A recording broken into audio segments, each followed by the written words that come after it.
That looked as if he almost thought about the Mankad. That looked as if he almost thought about the Mankad. Harrison. Whereas that looked as if he almost thought about the Mankad. Looked up at Heman. Almost thought about looked up at Heman. Maybe Harrison. Whereas that looked as if who knows? Almost thought about Mankad. How dare I say? Heman. Almost thought about looked up at Heman. Maybe Harrison. Whereas that looked as if who knows? Almost. Yeah, sun's breaking up. Optimistic. Yeah, absolutely. Here comes Dami for his first ball. Short, pulled away through the gap. That's going to run away as well. And Patrick Googe learning from the Centurion earlier today. Bertel was brilliant and sharp off the back foot. And Googe and Carline have both showed signs of that already today. 10 for none. Confident pull shot there from Googe. Looked well in control of that, pulling in front of square. That's a really good, confident shot. Those short balls. Early on we were saying how there's a little bit of that tennis ball bounce, which might have suggested that shot be quite hard to get away, but we've seen players now on both sides really attack the short ball and pull it away nicely. Dami for revenge. Googe pushes into the offside. Aggressive fielding, but wasn't able to pick up, so a single off the boundary. Googe moves for 6. How do you reckon the two batters will look to play, especially in this power play? Nepal got off to a pretty good start, but I think Jersey will look to stay aggressive whilst the restrictions are in place, or just positive? Just positive play. I mean, Harrison's quite an attacking cricketer anyway. It's just the challenge between bat and ball and who can be more consistent and patient. Said that right from the start. It's about keeping your lengths. Obviously from this end. Edge just past first slip. From our angle, that looked pretty close to him. It definitely went fast. So whether a dive could have happened, we'll never know. But that was very, very close to first slip. A chance? Definitely. In my books, it was hip height catching. Right side, if you're in slips, you've got to put a dive in there. That was sort of 1.5. In my opinion, I think, obviously, we're right behind it. In a really good position to make a comment there. It did look close. It did go fast. It was a slash, a fast bat swing. This one down the leg side from Dami. A bit of a chaser. Although no wide given, so I wonder if there might have been a little tickle on the pad way through. That feels like a missed chance there, doesn't it? Yeah, it doesn't. And like I mentioned before, half chances you have to convert as much as possible. You don't get many full chances at this level, and they don't come consistently often enough. So from a half chance perspective, like that chance there, you've got to try and convert, or at least get a hand to it, make an effort to get to it. You can't just watch it go by, unfortunately.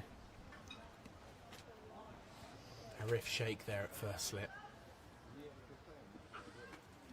Oh, that one's nipped back with good bounce too.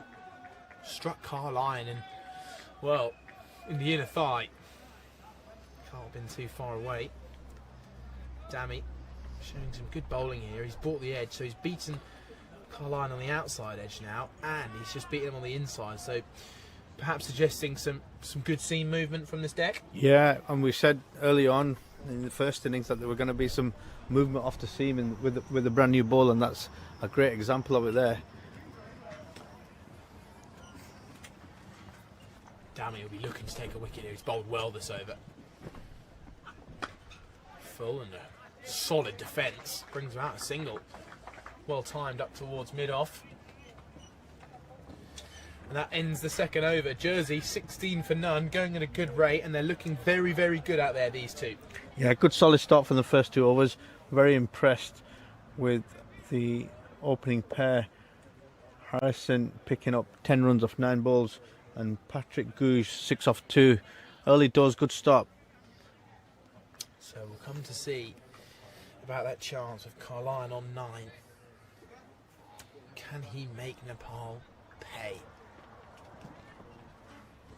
Kasim and I both in agreement that it would have been a tricky chance, but a dive could definitely have been put in, and it wouldn't have been too far away from Arif Sheikh at first slip. Carline then to face strike. I've just been motioned to the cameraman to my left. I think he might have taken a shot with the ball well out of diving range, so interesting. Interesting. Maybe we're being harsh, who knows? Karen KC starts again on the money. Found his length very early on in his spell. Last ball was dispatched, however, he'll be looking to hone back in throughout this entire over, especially on that final ball. Yeah, and he's, again, great start from the first delivery. Looking to target the fourth stump line, hip height, exactly where you want it. Bring your slips into play. He's got 2 slips and a gully.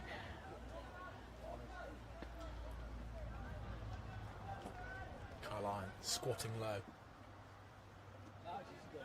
Leaves that alone. He looks like he's a player that can get into a brilliant position for a cover drive. When a batter shapes up quite low in his stance, suggests that they're almost waiting to get on the front foot and pounce on any bit of full length. Yeah, and got a great set of hands.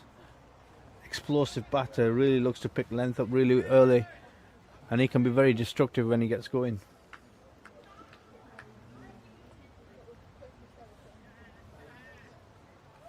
The Nepal fans that have remained through the rain delays. Good length, just flow of the hands outside the off stump, beating the bat of Harrison. And although he's got off to a quick start, he's still early in his innings, and we saw this from the Nepalese opening batters as well, didn't we? Plenty of play and misses early doors. Yeah, we did. And if anything, the lad who played a miss early does went and got 100. So if that's anything to go by, he's in good company. But you know, credit to Karen KC who's putting the ball in the right areas, asking the questions from the batter. Now it's just about being patient. Better that time from Carline, getting solidly in behind it, playing under his eyes. And just on the Nepalese fans out there, a little bit quieter, but I'm sure they'll be incredibly noisy if a wicket falls anytime soon. Their support has been felt by this team. Travelling out to Jersey.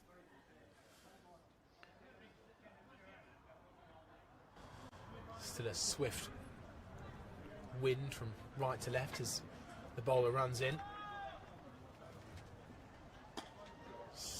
Nice drive out to cover. Good shot for no run though.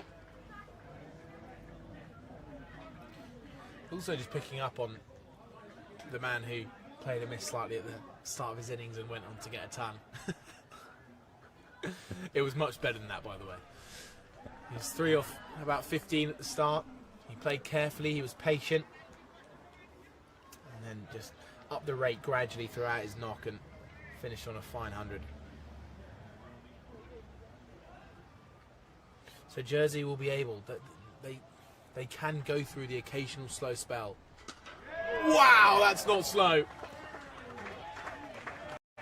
It's just been stuck into the ramp, pounced on the short length from Harrison, and Carline obliterates it over the leg side boundary for 6. What a shot. And exactly what we're talking about here. Strong, fast hands, great cricket shot, picked up length really early and just absolutely ripped into it. And what a fantastic shot. Gone for 6, halfway up the banking. And that's really showing his presence on the 2 opening bowlers there. And again, from Karen CC's point of view, leaking a boundary off the last ball of the over again. I'm sure that's going to play on his mind. So it wasn't long ago in Jersey's ICC Men's T20 World Cup sub-regional European qualifiers, where in their final group game against Croatia they notched up 280 for 3, with Carline scoring 83 off 42. Go, Googe this time, pulls straight to mid-wicket. Catch taken, and now the noise comes from the fans. Googe looks up, dejected as he trudges off back to the pavilion. Only faced 3 balls for his 6. Looked to pounce another short ball and hit it straight to mid-wicket. First wicket goes, 22 for 1. Yeah, what's your strength can often be a weakness as well, and unfortunately he didn't quite get hold of that as well as he liked. It's gone straight to mid-wicket. A relatively soft dismissal in the eyes of a batter, especially when in the last over you absolutely smashed that ball to the boundary. But unfortunately, that's the first wicket for Jersey down. Patrick Googe goes for 6 or 4. Yeah, it's a shame because lovely pull shot through the leg side, and as you mentioned, he went for another one and was caught mid wicket. But the man who was brilliant with the ball, going at around 4 runs and over for his 10, finished with a couple of wickets to his name, including the big wicket of Kushal Patel on 105. In comes Nick Greenwood. Number 3, genuine all-rounder, brilliant with the ball earlier today, and now he looks to try and take on the Nepal opening bowlers. Well, Nepal lost their first wicket at 26 for 1. That was off 6.2 overs, and Jersey on 22 for 1 at the start of the 4th. And got there quicker, but there's still a wicket down, so Greenwood looking to stabilise the ship, sorry. And Dammy at the top of his mark is looking for another. What do you reckon was the cause of the dismissal there? Do you reckon was that just a poor bit of timing, or maybe a bit of the too pace in the pitch? I think 2 things for me. One, the ball's rushed on him very, very quickly. Struck on the pad.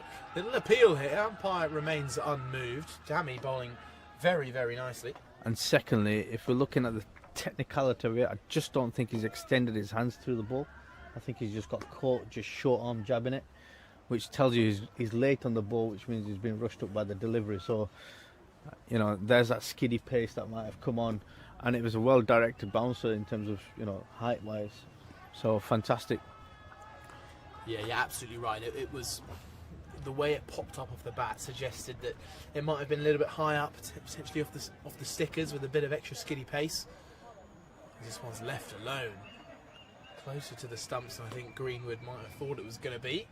But Dammy is bowling with class. He's bowling good pace and good areas as well.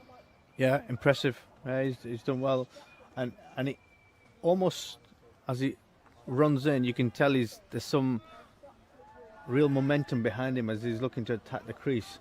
And nice rhythmic, smooth action. Very front on in terms of his delivery. Bowls it really, really well. Driven down the ground. The timing is sweet. And it's a good diving stop from the fielder, sliding it mid-on. It's a good shot there by Greenwood. Still showing that this pitch has pace in it. There's runs on offer. I can't help but feel, with the score that Patel was able to get and with the style he played with, that 250 feels under par. Yeah, I totally agree there, Charlie. In terms of 250, I mean, had Kushal stayed in, maybe they would have probably got up to that 275, 290 mark. But I would probably say from the rest of the batters, it's probably been a disappointing contribution. So I think there's one thing I forgot, was the rain break did affect Nepal.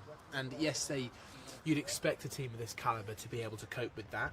Going in 2 wickets down, 20 overs to go, it felt like the start of, well, the beginning of the uptick in run rates. However, you are right, especially from the position they were in and some of the stroke play that was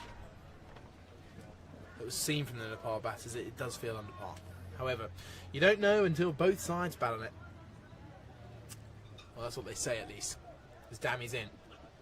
Very, very full. And pounced on by Greenwood. Whipped out towards square leg for a 4. It does feel, just as we said, I think it was you that said it, Kasim, about limiting the boundary ball Jersey got very, very good towards the end of their bowling innings. They dried up the boundaries for Nepal. It was when they made the breakthrough of Kushal Patel at the top of the order, they started to really prevent boundaries well. And Nepal, they're bowling good at the minute, but they are leaking the odd boundary. They are, and it seems to be like the last ball of every over, or second to last ball of every over. So it is notable in terms of what's been delivered, as Jersey race up to 31 for the loss of 1 wicket off their 3 overs. So a good rate for Jersey, but the 1 wicket of Patrick Googe to fall.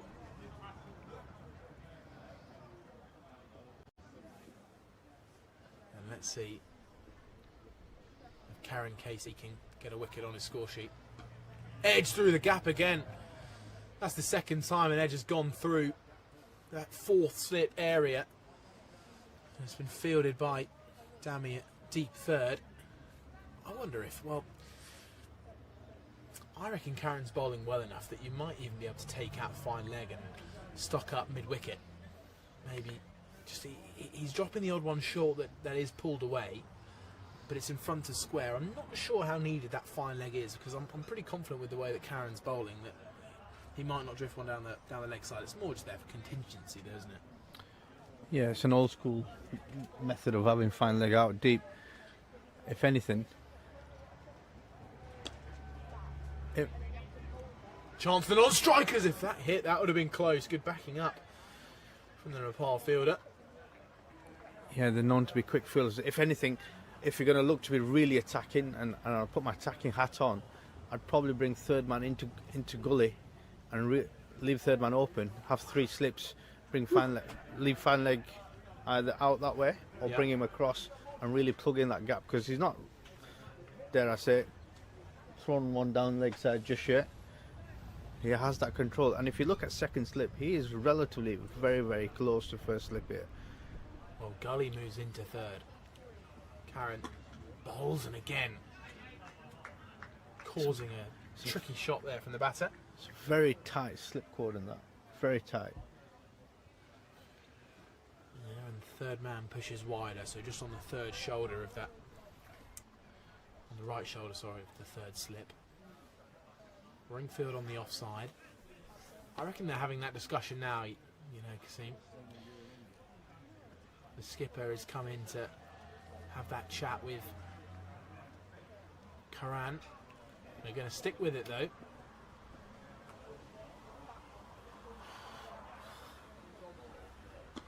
Good length. Harrison Carlisle keeps it out, not in the most convincing fashion. But this feels like it's going to be non-stop, this, from Nepal. 2 good opening bowlers, and then they've got the several options of spin to turn to. Yeah, they haven't. And what I really like about Karani, he's looking to square up Harrison here. And if he's not careful, he'll end up squaring himself up too soon, end up causing that little nick out towards the slip or the keeper, especially with the length and line that's been bowled. There it is again. Just past the outside edge. Just like that. It's the right hip, isn't it? It's the squaring up of Carlisle. It's funny. He's a player that has looked in command one shot, and then the next ball has just beaten him.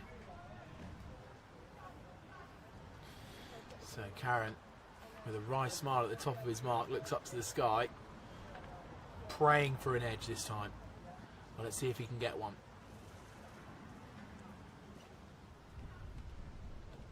And there's the lead. Calmness is back. And that's the end of the over then. 30 for 1 Jersey of 5 overs, going at a solid rate. And they've got to make sure they keep the wickets in hand, because if they do, they'll win the game. Yeah, absolutely. That's the key in the first 15 overs, I reckon, to get a major platform in place. Less wickets, if any, after the one that's already gone down. Try and build up on, you know, a decent score and a decent platform, look out to play the spin, because you're going to get a lot of spin, and have a really good game plan to attack the spinners. That's where I would be looking to sort of get my message across. So 2 slips in.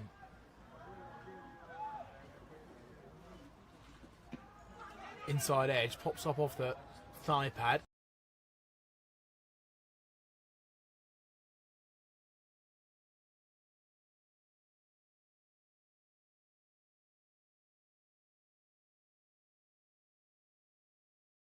Into an area where short leg would be waiting.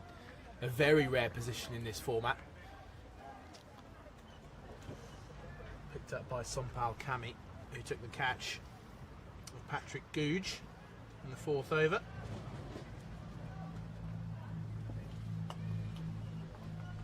And both bowlers here for Nepal causing a threat.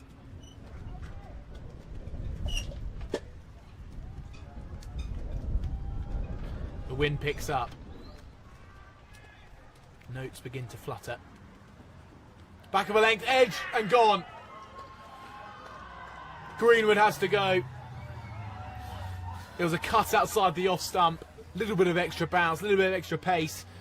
And Hemant Dami has been asking that question for a while now. Brought the edge a couple of overs ago, which just went past Arif at first slip. This one goes into the keeper's gloves. Second wicket, Jersey 30 for 2, and all of a sudden they're in a little bit of trouble here.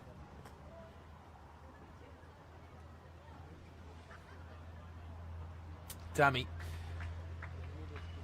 deserved that wicket. He's got his second, he's 2 for 16. And Karen at the other end, they're bowling very well in a partnership.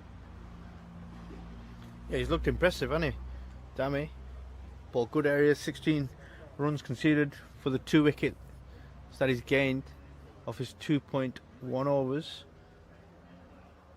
An important wicket of Greenwood, who's looking to cut the ball or maybe uppercut it just with the shape of the bat, but was got the big neck straight into the keeper's gloves, and he's looked impressive. Yeah, he has. That was Asif with the catch. But now, it's the main man. Player of the match in Jersey's last game. With a not-out 50 in the final of their sub-regional T20 World Cup qualifiers. 54 not out and 2 for 10 from his 3, Zach Tribe. We didn't see him bowl today, but he's facing up the Jersey number 4. Hooping in swing. He turns safely into the leg side. First amount of real swing I've seen today, I think. Yeah, if anything, you know, it's probably going with the shoulders coming in. No, I don't take shit. I got no love for the fakeness. If you wanna play tough and wanna hate this, I'll always show up. I don't ever slow up. No, I don't take shit. I got no love for the fakeness. If you wanna play tough and wanna hate this, I'll always show up and make a statement. I don't ever slow up. No, I don't take shit. I got no love for the fakeness. If you wanna play tough and wanna hate this, I'll always show up and make a statement. Everything I do so instinctive and so passionate. Every word I move so descriptive like an adjective. I got a vendetta against people who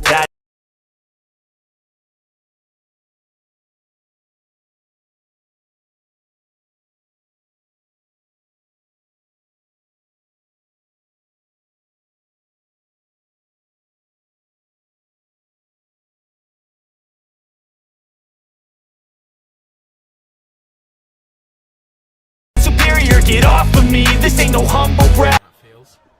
Edge, caught! Brilliant catch. And after a reef maybe didn't dive for a potential chance from Carline, this time he puts in the dive and takes a brilliant catch low down to his right, got the 2 hands to it, and after waxing lyrical about Zach Tribe, he now has to go. Jersey are in turmoil here at 30 for 3. We're not even past the 6 over mark. 2 wickets in the over for Hemant Dami, and he's got all 3 of them. He's 3 for 16 in under 3 overs. Jersey in huge amounts of trouble now. Yeah, and I think from a bowling perspective, the last ball's jagged back in, or the one before that's jagged back in.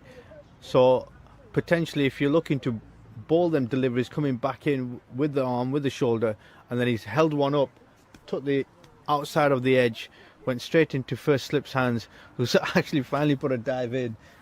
It's great effort. So it's quite clear he can dive, but a great pair of hands, good catch, and like you said, 30 for 3 under 6 overs is not looking good for Jersey. No, and it's what Nepal did well, is that despite losing the early wicket, the number 3 came in. It was Bim, who batted well, looked to just pick up singles. Yes, the odd boundary came, but they were looking pretty intent throughout their innings, and they steadied the ship well. However, now it's Jonty Jenner coming in at number 5. And he's still got 2 balls of this over. It's funny, we hardly saw a single edge from a Nepal batter, and it seems like the ball from the Nepal bowlers have been glued to the edge. Bowled! 2 in 2 for Hemant Dami. Jonty Jenner leaves the in-swinger. And we mentioned how much hoop he was getting back in towards the stumps. And it's clattered into the wooden sticks, and Jonty Jenner's got to go. And now there's going to be scrambling around in the pavilion. They'll be looking for the pads and gloves to be able to get kitted out in time. Jonty Jenner's got to go for a first ball tuck. 3 wickets from the over. He's heading towards a triple wicket maiden and a hat-trick ball. Hemant Dami, look at those figures, 4 for 16. It's all happening here, isn't it? Hey, who would have thought? Rain break and everything. Got wickets, first 6 overs, got swing, got edges off the bat, even got a diving catch. Everything's happening. That is incredible. And Dami has bowled with so much pace and threat. And that is indeed the end of the over, so we're going to have to wait around for our hat-trick ball. And Dami, I would say he's deserved every single one of those 4 wickets. He's bowled with class. Yeah, he has, and that's what I'm talking about. If you can be consistent of the hip height, sort of fourth wicket length line, delivery, and you can target the 5 to 7 meters at this level consistently. Contrast comparison to the first innings, they've been stuck at it for longer periods, and they've duly got the rewards for it. Can Karen get in on the act?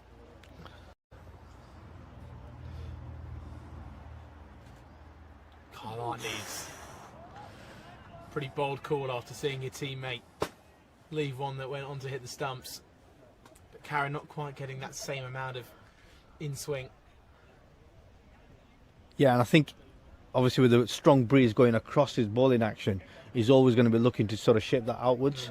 So whereas from the top end, you're going to get the ball coming back in with the help of the breeze. So I think, again, having your bowlers come on at the right ends makes a huge difference.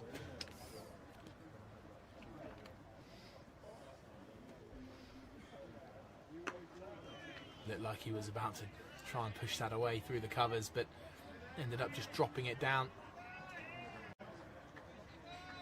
in the extra cover region.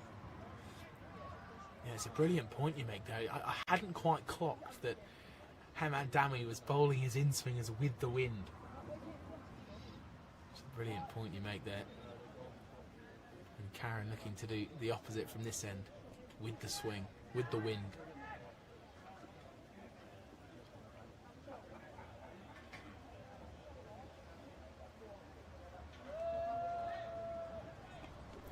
Draws the inside edge, finds that fielder out at long leg. And one of the other contrast differences you'll see between the 2 innings and the 2 bowling departments is Nepal have been at them every single ball. There's no free balls. There's nothing that's going to get you off in a cheeky single or a full length delivery for 4. And we kind of saw that in the first innings. whereas you can see the contrast difference in experience and also the consistency.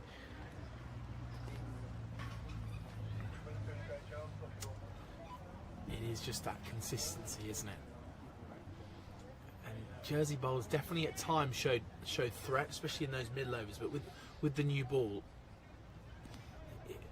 you're right, it did lack a tiny bit of consistency. Samaroa and George Richardson both at times finding brilliant deliveries, but they weren't quite able to join them up like these two are.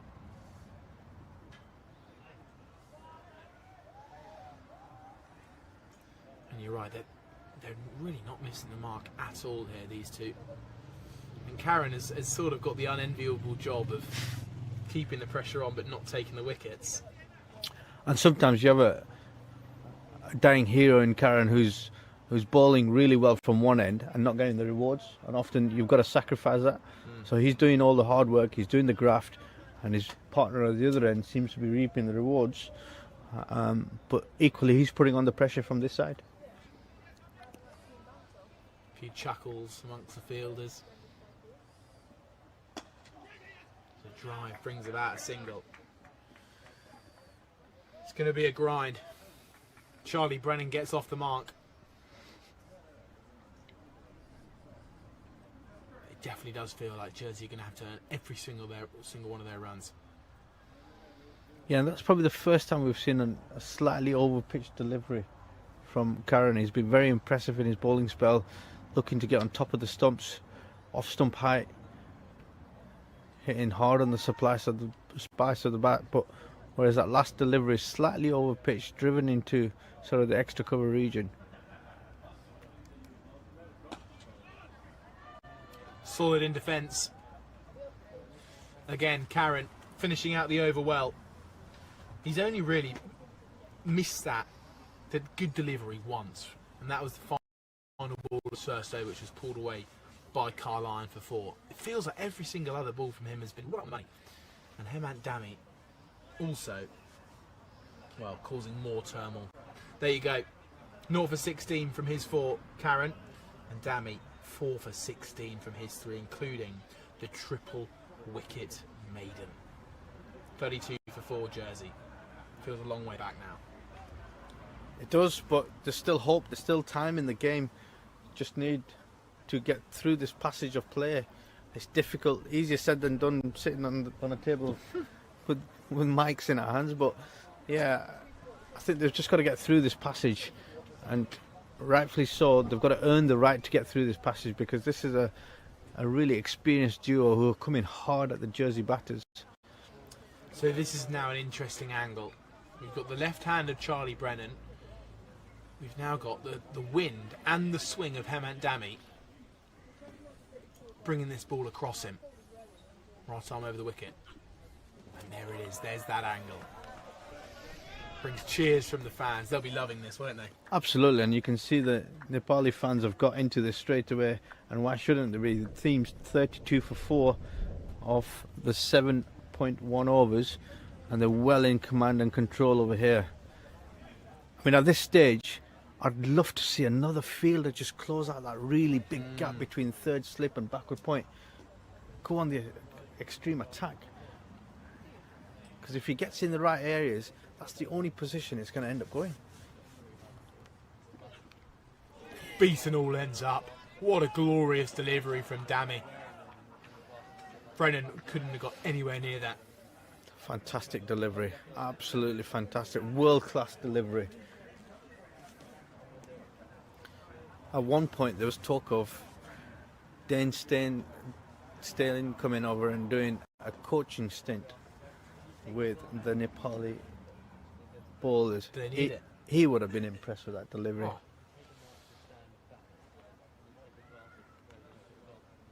Certainly would have. Can Dami replicate it again? Sure. Drive from Brennan towards mid-off. Well played, especially with the ball just tailing away.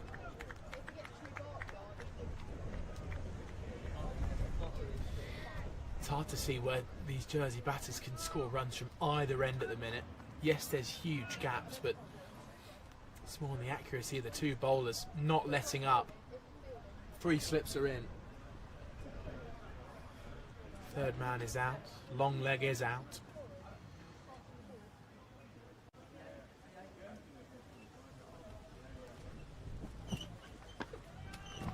Brennan, solid in defence.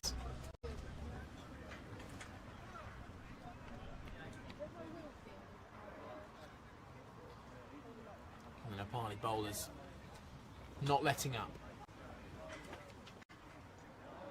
It does feel a big difference between the two sides, doesn't it? Yeah, it does, and notably different. You can see the pressure, you can see the execution skill, off the skill. You can also see the consistency. And it's great to see. Left alone by Brennan. If Hemant Dami can pick up a fifer in his first 4 overs, that would be astonishing. I do feel a bit for Karen though. Not too well not to have a wicket. But sometimes you need your partner at the other end just to keep going for you. And today's day, it's Hammond's from the end that he's bowling at now, and Karen seems to be doing all the hard yard from the other end. So false shot on about the 6th stump line. Incredibly tempting for Brennan. The ball continues to swing across him, but an over survived. Second maiden for Hemant Dami, 32 for 4 jersey, and it wasn't long ago that they were in a brilliant position, roaring along with the opening pair, but then it's just wicket after wicket, all thanks to that man Hemant Dami. But is this a bowling change? yep. I think it is. And there's the card. Look at that. Patrick Googe for 6, caught at mid-wicket by Cami. Asif then taking the edge from a cut shot from Greenwood. Zach tried, going a few balls later, and then next ball, Jonty Jenner leaving the ball that went on to clatter into his stumps.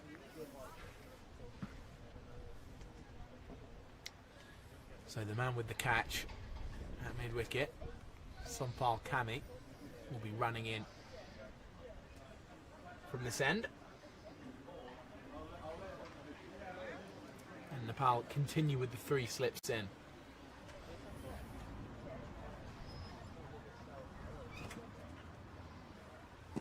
Full on the pads, maybe a little bit of bat, a few noises.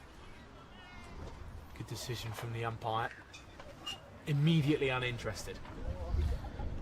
Yeah, the shot went quite quickly, although they were very keen to start off with. There must have been some bat involved or going down line. Yeah, potentially a bit of both maybe. So the run rate has stalled. Jersey has stalled at 32 for 4. Pushed up towards mid-on for no run. So the challenge that Jersey have now is that they've got to go through a rebuilding phase. Because they've lost so many wickets now at a very quick stage of the game, unfortunately they're going to have to rebuild and rebuild strong.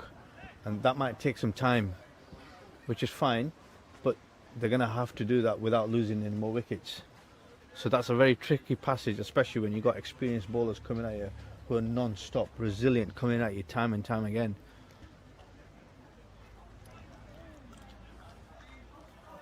And they don't stop, do they?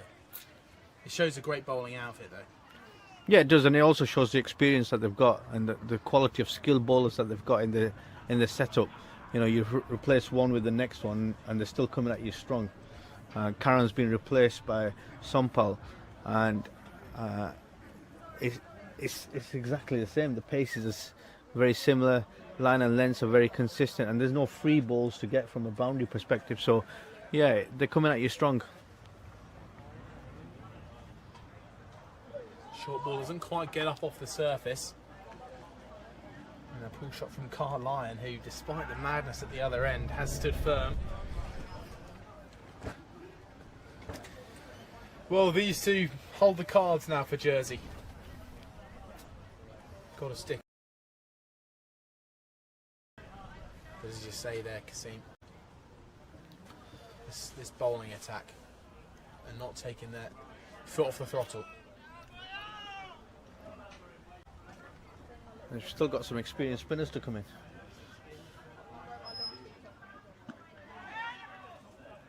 Single take off the pads. Yeah, don't think for a minute Jersey are going to get any let up when the first and second change bowlers start to come on. No, and obviously from a Nepal perspective, they because it's such a great opportunity to get everybody on the pitch, they'll want to go through their full repertoire of bowlers to get time on, get some overs in under the belt. Not just to go through the motions, but to be out there for a long period of time, perform their skills consistently. And maybe the contrast difference between where Nepal are right now in cricket, in 50-over cricket, obviously where some of the improvements may need to be made by other associate nations. Yeah, Jersey have not played an international 50-over match since last summer. They had a lot of T20 cricket.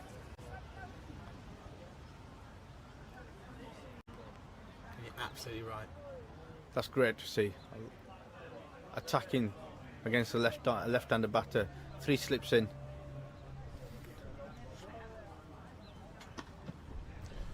Tucked into square leg for a single. Some part. Cami looking to get after the stumps after an aggressive field change. But that ends the over then. And it's 34 for 4. Jersey have got a long way back, but they're doing the right thing. They've just got to go through this period of shutting up shop, and they've got to get through to that first drinks break.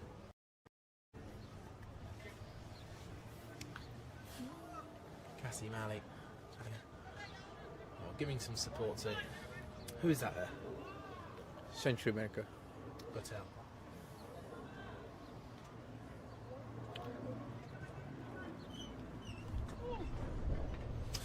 Right then, to continue then, Hemant Dami. No reason to bring him off. 4 for 16 from his 4. Back-to-back maidens. First one taking 3 wickets. A drive from Brennan. He's looked pretty solid since he came in. 2 off 11.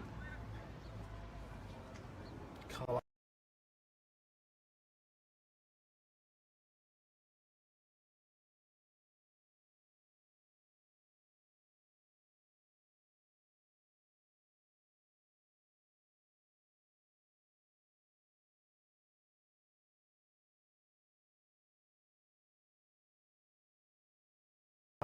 Dammy getting just a little bit less movement, as you'd expect from the start of his spell. Managed to find the edge with ease on several occasions. Not to forget that one just going past Arif at first slip. That was Carlisle on 9, who's still out there. As we come up to the 10 over mark, I reckon this might be Dammy's last, and as you say, Nepal might look to get a few other bowlers in on the act. Shoulder arms by Brennan. He looks solid and sturdy. Shadow bats a cut shot there. But Carlisle is coming down the wicket to have a little discussion with him. They know how important it is to stay at the crease, these two. 217 feels a long way away. But still, good batters to come for Jersey. Nepal very, very happy at the minute with the game position. Bit of chat going on in the slip cordon.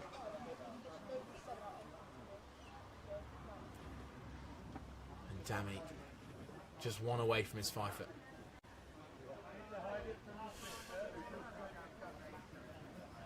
The wind is still brisk. Still no signs of blue sky. But it does feel just about as bright as it's been all day. Round the wicket now, Dami, to the left-hander. This looks like a nice angle, this. Bit of a waist swing. Angle into the pads and then that nip away. Yeah, I much prefer this angle, if I'm going to be honest, and I think it's taken him time to get that angle right. If anything, I'd have probably gone straight away, but again, he knows better. He's out there.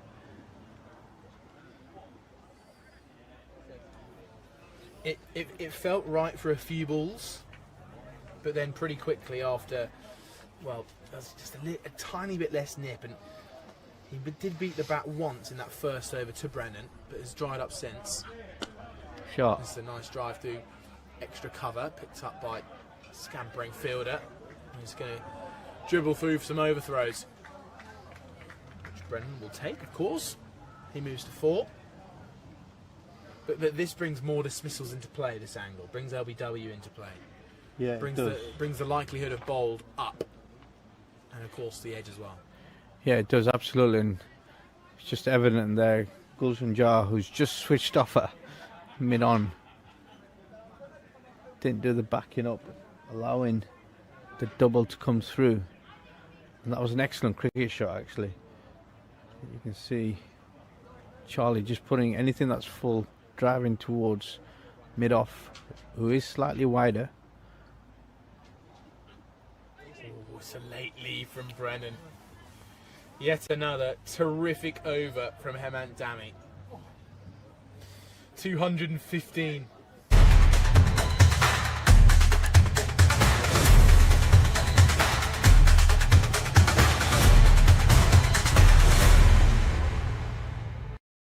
So 4.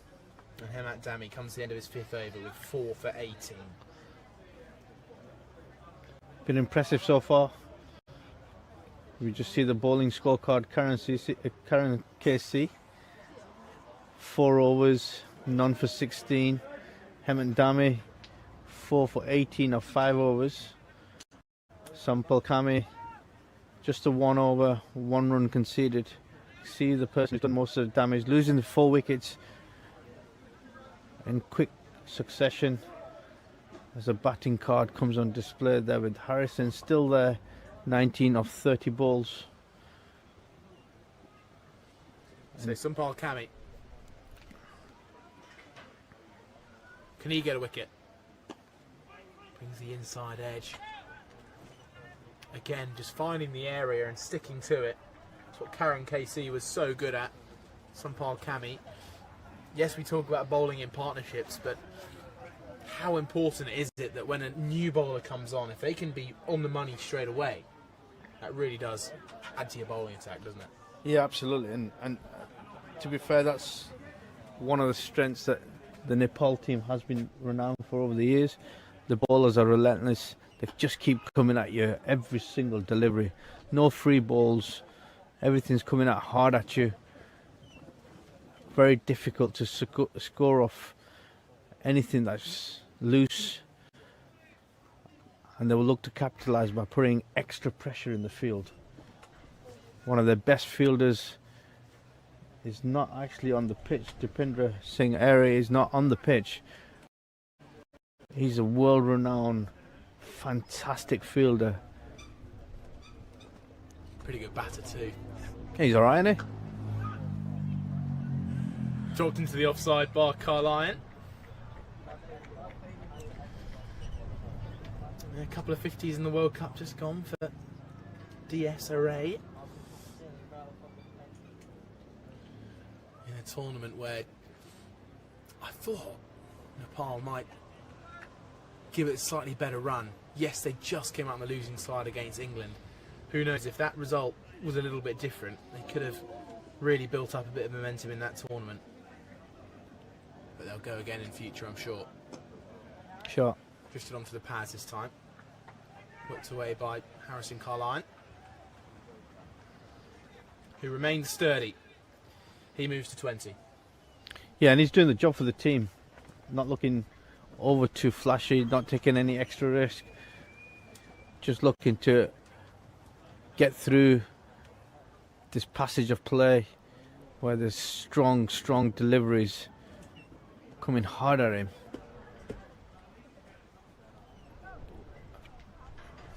So Charlie Brennan to face up. What are you seeing next scene? Oh, the main man's on. Main man is on. DSRA having a little chat to his bowler. Part of the 15-man squad. So he's on the pitch. Short. I reckon that is what the discussion was about, perhaps. Possibly. Or to let him know. Give him a bumper. Or to let him know I'm on the pitch. Get me involved. But that was fierce. And now look, they're having another little discussion again. You can see it there on the stream. Passing the ball to his bowler. Vice captain as well, so I can understand where the leadership discussions are taking place.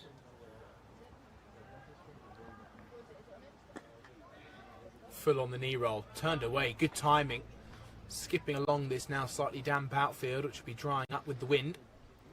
He gets back for a second, does Brennan.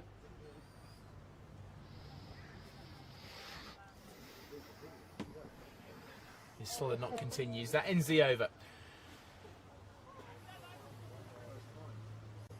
A couple of runs to end it. We're 11 overs through. And the aggression continues for Nepal despite... Behind every victory, there's a story the world never sees.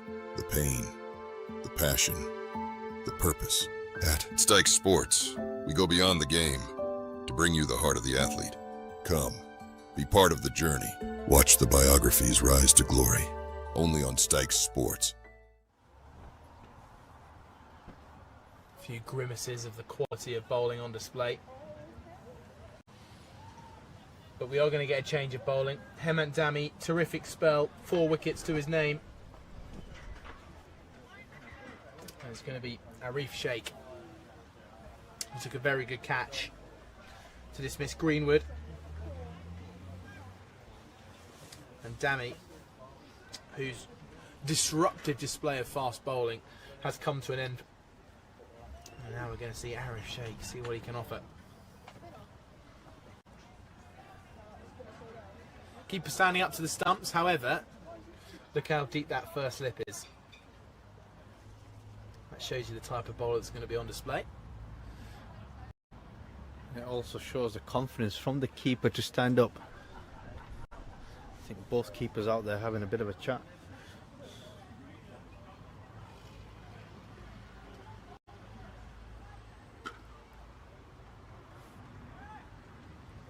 Thought of a single off the fumble, but just be a dot ball.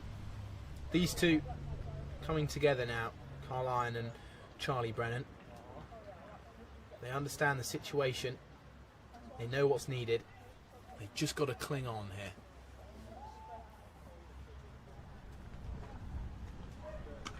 Cut shot, lofting out towards deep point. He's in the game and it's gone. Carline looks down to the ground, leaning on his bat, hunched over. And he knows what he's just thrown away there. Short, wide ball, hit out towards deep point. Change of bowling from the top end. You take out your main strike bowler, who's technically getting into... The first one looked very, very stiff and loose. Second ball was short and wide. He's tried to lay into that delivery, only to find the deep fielder, a deep extra cover. Maybe it's just behind.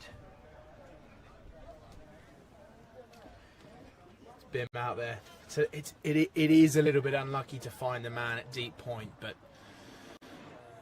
he'll know to fall to a ball like that, where it was almost probably the worst delivery we've seen all innings from Nepal. Yeah, and often what happens is you've done all the hard work, you've been really focused and determined to get through this first passage of play. You've seen off the best bowlers, and then maybe it's just a lapse of concentration. Often we see it too many times where you get a bowling change come in who bowls your rank sort of short ball, and you've tried to throw the kitchen sink at it, end up hitting with the wind, into the wind, sorry, only to find out, a deep fielder's out there who's quite quick across the ground, and it was a good catch in the end of it. So the new man, the wizard with the gloves, Jake Dunford, is on strike. back of a length, cut away into the ground out towards deep cover.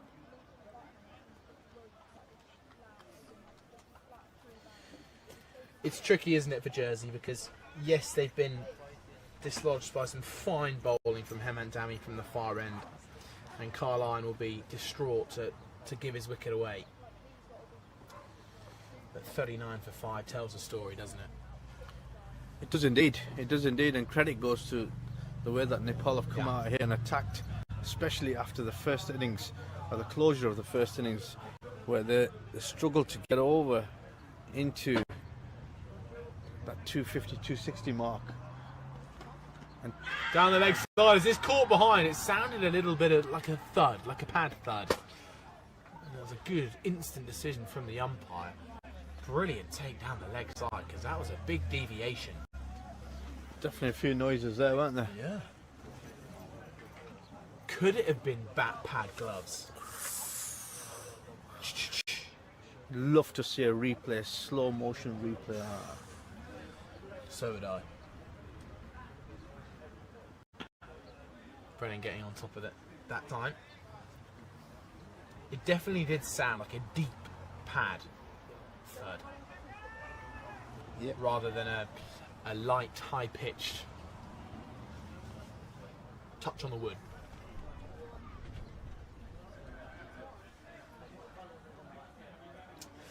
So Arif Sheikh, after opening batting and scoring 16, has a wicket to his name in this over. And Brennan has a role now, coming in at number 6, that I don't think he would have anticipated. Not this early, that's for sure. I guarantee you that much. But sometimes you have to do it. Sometimes you have to get into the game. Unfortunately, that's required. There's your replay.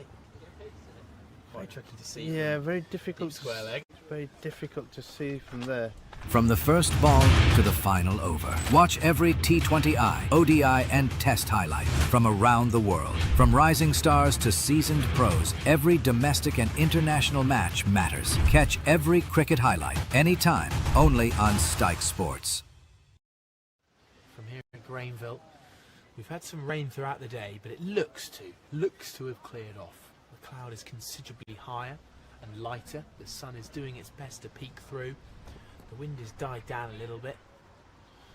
It continues to be breezy. But the story is Jersey in deep trouble. Still over 200 needed. 5 down for 40. Carline was the only real resistance being shown from the Jersey top 5. He made 20 before being dismissed out at deep cover point.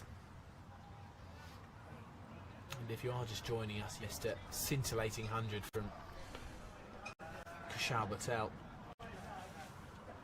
105. Some brilliant pull shots, and cover drives and cuts. Cammy beats Dunford on the inside edge. They're just not stopping, are they, Kasim? No, they're certainly not. You would have thought with the fourth change bowler coming on, they might have given a few freebies, but absolutely not.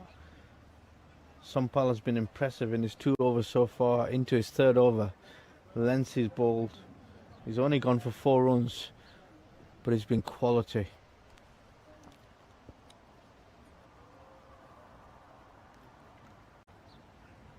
Shaw played away nicely through square leg. Rejects the 2, does Dunford.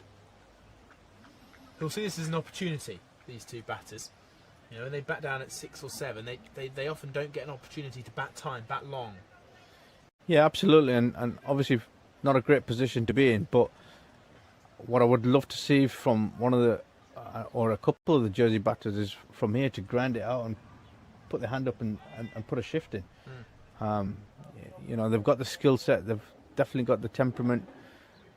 It's about trying to execute your plan as much as possible. Cammy doing his best to prevent it. So it sounded like pad as it trickles down to a vacant fine leg. Long legs making his way round. And picks up with a bit of a amble. So Jersey on to 43 for 5. just the way that these two are batting.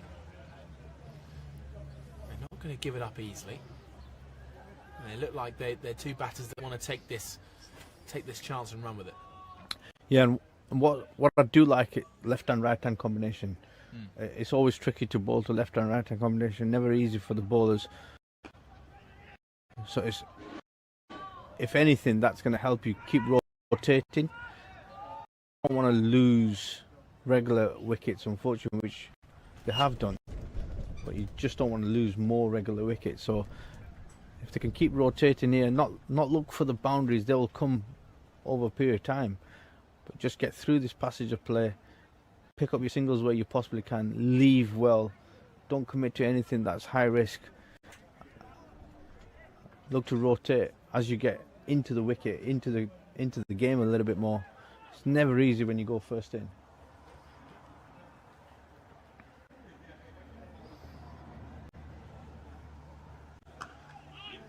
Just nips in there and gets in behind it, does Dunford. And just building on that, as that ends the over, 44 for 5. It's what Nepal did so well. Yes, they continue to pick up boundaries from the odd slightly poor ball from the Jersey bowlers. However, even when the Jersey bowlers were on top, it did still feel like the Nepal batters were able to keep rotating. I don't remember almost a single maiden from the Jersey bowling innings. We might have to check that, but it was how, as you say, they continue to rotate. They never let the Jersey bowlers get two on top. And here's a sign of how Nepal bowlers have managed to keep the pedal down. Yeah, they've been impressive, haven't they? First 13 overs, they've been really impressive.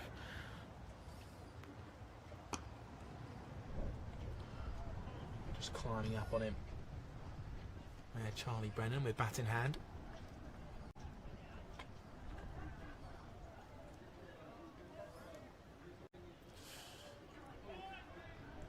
There's a reflex to start his second ball here. Turns well through backward square leg. They're just going to settle for a single. We were having a good chat at the lunch break with Neil McRae, the Jersey head coach. And talking of head coaches, there's a big job that's available, which we'll get into briefly with Jersey 45 for 5.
in terms of Big appeal, advancing down the wicket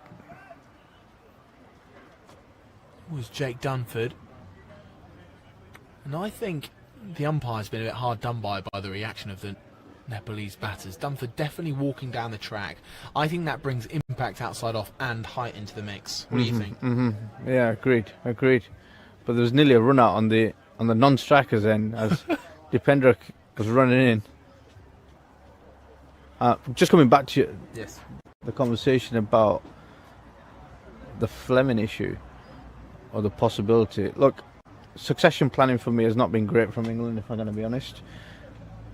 How do you get into a position where you don't have a backup Test captain who's earned the right to be the Test captain? I'm not sure. How do you have your ex-captain standing in for a certain period over your current captain who's been suspended for a game or missed out on a game because of issues around alcohol and violations of team culture, which he was part of? There's a lot of questions of England Test cricket at the moment. And then not to mention the whole retirement during a Test series where he's come out to bowl and bat for himself. So I'm just not sure what's going on. Well, let's say Andy Flower or Stephen Fleming is your dream coach. Does Harry Brook walk in as captain? Does Joe Root take up the role? Does Jacob Bethel get a gig? Sampal Kami is bowling very well here, by the way, mid-discussion.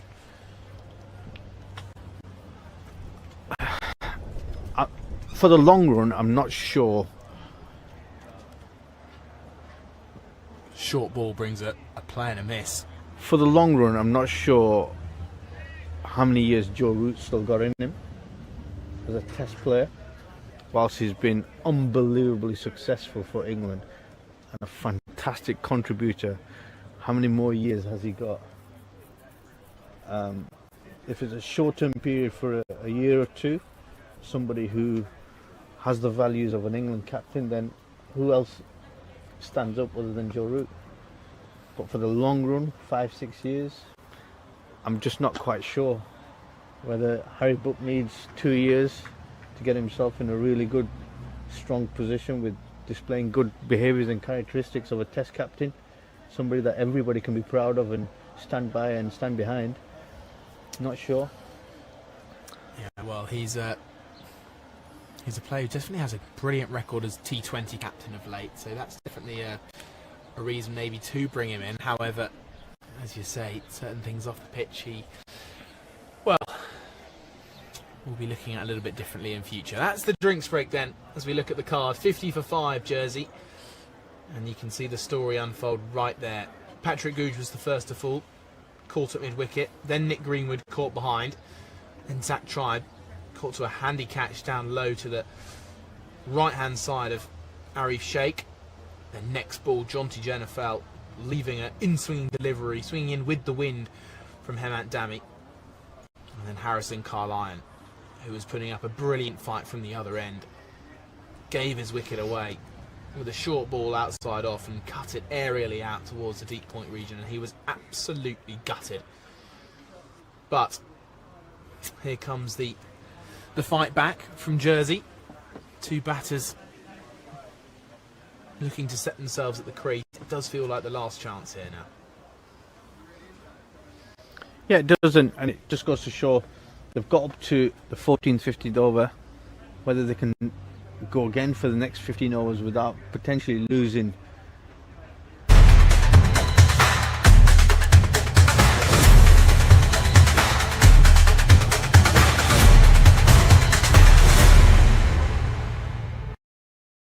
Possible, but again, it's that old cliche of trying to get partnership in place, trying to stick around long enough, but the next challenge that they're going to have to face isn't going to be seen. The unfortunate thing is they've got some world-class spinners who are about to attack, and it's how well they handle them two spinners, and whether they leave enough in the tent to continue on again towards the back end. Yeah, and we mentioned how good of an opportunity this was for the two batters at the crease, not only to get some time under their belts against a good attack, but also just to push their own case as a very set batter in this side. Two batters lower down the order that don't often get the chance to build their innings. But the Nepalese bowlers are incredibly on top, some even taking a moment just to sit down and have a little discussion over a drink of water. Maybe a little bit of... Behind every victory, there's a story the world never sees. The pain, the passion, the purpose. At Stike Sports, we go beyond the game to bring you the heart of the athlete. Come, be part of the journey. Watch the biographies rise to glory, only on Stike Sports. Where we are with England and the Yeah. culture around England at this moment in time, what's your thoughts on the whole alcohol ban before and after a game? The curfew discussion. First of all, so I've got a little bit of a controversial take, which is purely my own. Which is, I don't think the management of that curfew was very good at all. In terms of, if you're going to lock it in, if it's going to be an actual rule, when two players go out and break it, there should be a bigger repercussion rather than just a one game ban whilst they decide what's going on and then they found out that actually they weren't at fault. Or curfew should never been in place in the first place. And my opinion on a curfew is that it shouldn't exist.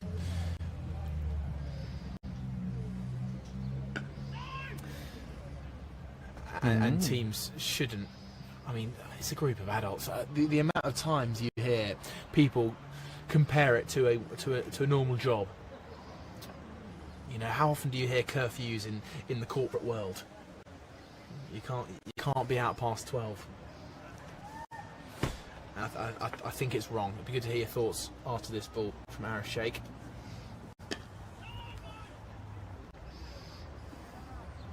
Obviously not halfway through a test match. I understand that. However, to celebrate a win by going home to your hotel room on an away tour with a water.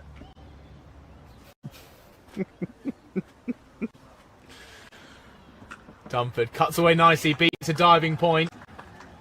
However, Karan's out there to do the fielding right in front of his supporters, so it's just a single. Well, as a former head coach, Kasim, have you ever instructed your curfew for your team? I have, yes. Yeah. Yeah, I think there's a look. At the end of the day, it's exactly what you said. Everyone's adults. Everyone is in a position of responsibility, and not to take away any enjoyment from anybody, especially after a test match. Before I can kind of understand. Before I can definitely understand. I wouldn't, as a head coach, the night before a game, I wouldn't expect my players to be out after the 12, 1, 2, 3 o'clock, early hours, you know, trying to get alcohol in their system where the next day they've got to go out and perform, and that might hinder their performance. Yes. I can understand that. But once the test match is done and you've got a 10-day gap, I'm not quite sure that's going to have a huge impact. However, they are responsible custodians of the game, and they have a responsibility to not only them but everybody else around them. Look, players need to enjoy the game, they need to have some fun, but they also need to have an element of responsibility. As a head coach, I've enforced curfews before, but nothing of the sort where you can't be out. It's not a case of you got to be asleep in your bedroom, or you know, there's going to be knocks going on, checks going on after 11 o'clock. Nothing of the sort. But I think there's an element of responsibility from the players, and as a head coach and the management, you kind of have to police that a little bit better, or have a mechanism in place that allows you to understand what the player's doing. It's not the big brother of culture. It's not the big brother of trying to find out who's done right and who's done wrong. I do also think from a captain's point of view, you have to show some responsibility and lead the way, probably where he might have just fallen short. Well, who's to know who might take up the captaincy role and then begin to set the example for the other players. But now, we see a little celebration from my co-commentator, as is a change of bowling. Sandeep Lamichhane. We've all been incredibly excited to watch this 25-year-old bowl. 16 overs is up. Jersey have just ticked over the 50-run mark. Two batters who've now been out there for a considerable amount of time compared to their teammates. Brennan is back, pushing into the offside. What can we expect from Lamichhane, Kasim? I think you can expect a lot of pressure coming on. Good pace. He's definitely got some good variation, and he's not going to let you off. He's a wily cricketer. He's very intelligent about where he's bowling and who he's bowling to. So to give a single to the left-hander there, that's probably part of the plan as well. To get the right-hander back on strike. He has got a flipper that goes in quite quick, so it'll be interesting to see how he gets on.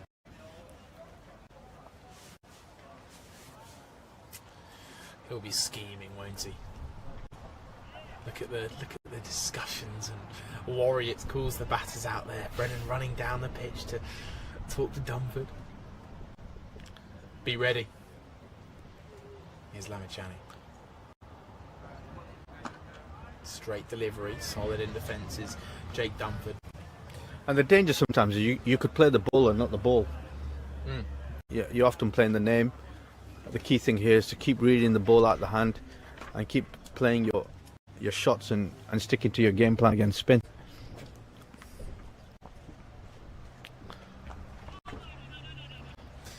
Now, he didn't show it there, but what I've really enjoyed about Dunford so far, especially in defence, how compact and how firmly he hits the ball back. It's what we saw from a lot of the Nepalese batters, the ball striking. Listen to the sound of bat on ball. Probably the best that we've heard, other than that cracking pull shot we saw from Harrison Carlisle. Now, the Jersey batters will want this game boring quickly. That's the wrong one. But Lamichhane Wrong one. has bowled him. The googly goes through the gate and takes the bails off. A brilliant delivery. Jersey looking to try and run this game down into the dirt, and Lamichhane has bowled him with a fine piece of bowling. You can't keep that out, can you? Brilliant delivery. And he's set up nicely in the two balls before that, quite flat, quite quick, looking to play out towards extra cover, and then it's the flighted googly that's come through, gone beating him through the gate, gone up and hit halfway up the stumps, and that's exactly what you want.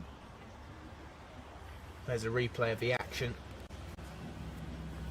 Dunford, I just couldn't quite believe he went to go and pick up the ball for him. He's taken off his helmet. He's had a little chat with the all-rounder, Samaroa. It's going to be very interesting to see how he tries to counter-attack Sandeep Lamichhane. But that ends his over. Just one run from it. Big wicket too. Jake Dunford goes for 5. And we thought it was only a matter of time before Lamichhane would pick up his first. Yeah, absolutely, and exactly what we were discussing. He's a well-renowned bowler around the world. He's got lots of tricks up his sleeve, different variations, and he's quite clever in trying to set up the batter. And that was part of the plan, to get the lefty off strike and get the right-hander on and attack him. Everything. Over the wicket, Brennan defends. It's such a challenging period now, this for Brennan in particular, who he'd be looking at the scorecard, 52 after 16. He'll be thinking ideally he'd be wanting to start up in the run rate, putting a few bowlers under pressure, but he can't because of how well these bowlers are bowling, but also batters falling around him. So he turns it into the leg side. He's going to push for 2 here. Karan out at deep square leg, running around, picks up. Just the 2 added. In terms of what Charlie Brennan can gain and Samaroa, just time at the crease. That's about it. All they be thinking about the win. I think the win is the secondary thing at the moment, with obviously another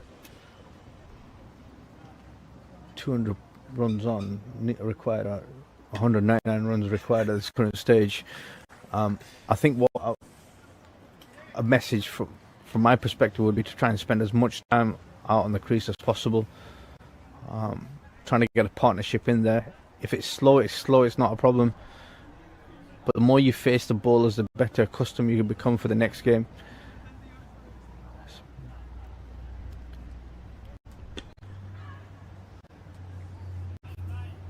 So Kasim, again, coming from the head coach perspective, your side is 55 for 6, chasing a big score. You go out and have a chat with your batters. What are you discussing? Is it a time to be selfish? I think what I would be looking to discuss as much as possible is rotation of strike. Try and stay out there. Try and get accustomed to the conditions a bit more. What would be disappointing is if you continue to lose cheap wickets that you've gifted to the opposition, like a run out. Oh, that would have been out, wouldn't it, if it was a direct? So just little things like that. You know, if we're going to lose our wickets, let's make sure that they've earned the right to sort of get our wickets, and we've done our very best to sort of stick around as much as possible. We've not gifted our wicket to them. And also, let's take a little milestone on. Let's see if we can get to 30 overs and get 120 on there.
or you've gone. That's the danger.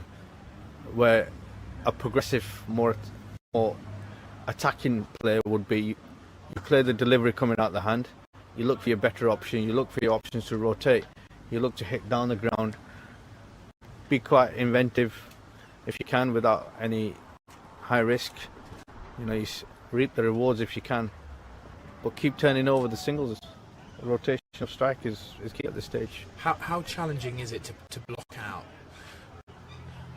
a big name when they're running in to bowl at you? It's probably the easiest thing to do, as in all you're looking to do is a defensive mindset.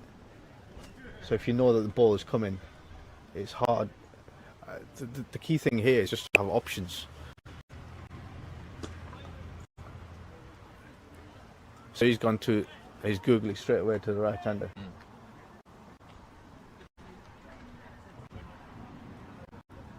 It's a man with confidence, on his toes, standing at the top of his mark, waiting till he's ready. Down the leg side, wide given, extra ball to cause some damage.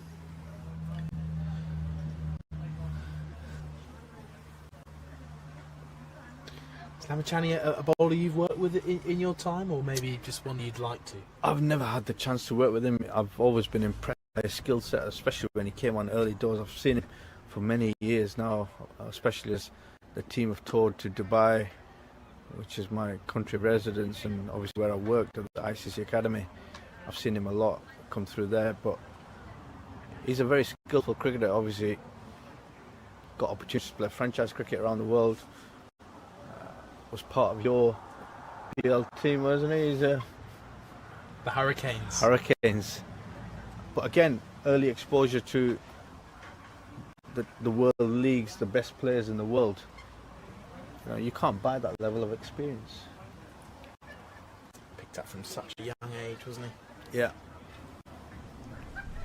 IPL experience.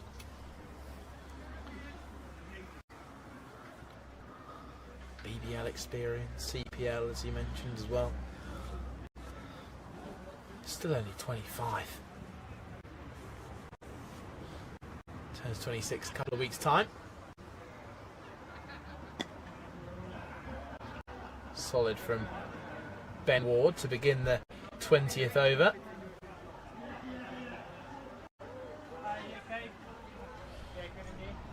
So Lamachani has represented two Big Bash teams, both the Melbourne Stars and the Hurricanes. Ward playing it carefully.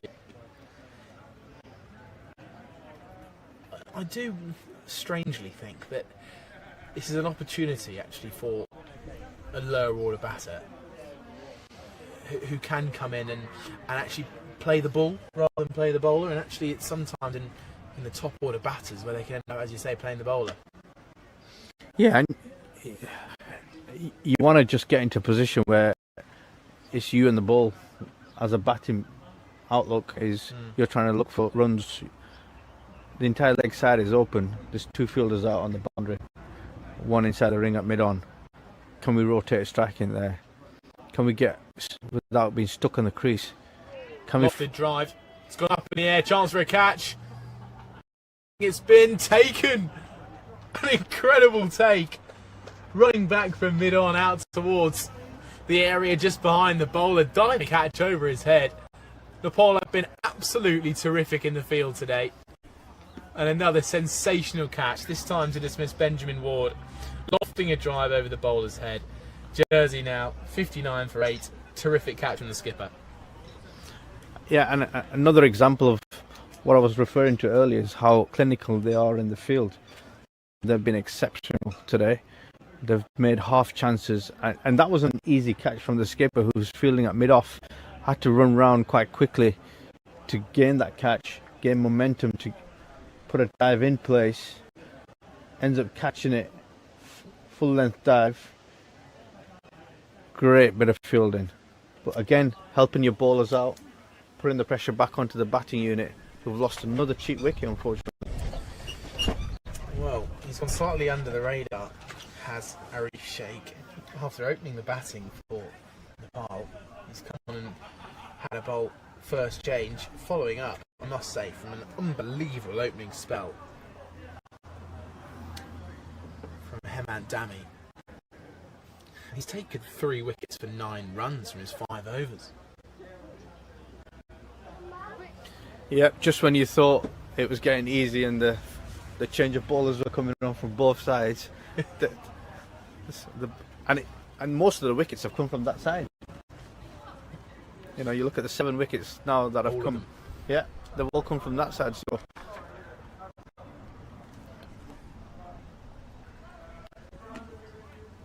Pull shot, a little bit too full to take on. New batter, Daniel Birrell. Maybe Lamish Chani will be asking for a change of end soon. Get to the wicket taking in. It's been a real added bonus for the Nepal opening batter. Got off to a brilliant start.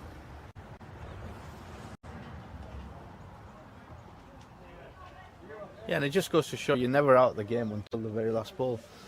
You know, we were sat here on commentary and probably a little bit disappointed with how Nepal have finished off their last 10 overs. If anything, if there was a slight area of observation, we would have thought that they might have kicked on after the sort of break, the rain break. However, they've come out singing and dancing in the first 6 overs and really put the pressure back on the home side, who are currently 60 for 7 off 20 overs. Yeah, no, unfortunately they've been out-bowled and out-batted. And take a look at that scorecard. Carline was very good up top. A couple of commanding 6s over the leg side. And Charlie Brennan is being resolute in defence. 16 off 42, but he's the man. Amachani on the money straight away. 1 wicket in his first over. That was Dunford, who was dismissed with the googly. He'll be enjoying this, won't he? A chance to bowl at a batter. So often where batting sides look to try and take on a spinner, not let them settle into their spell, but when they're 8 down, the batting side, it gives the spinner opportunity just to really bowl at him. But there's a full toss which has been swept away. And Charlie Brennan, good shot from him. Yeah, and the first time we've actually seen a loose delivery, and I actually think that was an attempted googly, but that was obviously full leg side to the left-hander. That would have been जंगल के एक कोने में एक बंजर जमीन थी। सालों से वहाँ कुछ नहीं उगा था, न घास, किसी की बात नहीं सुनी।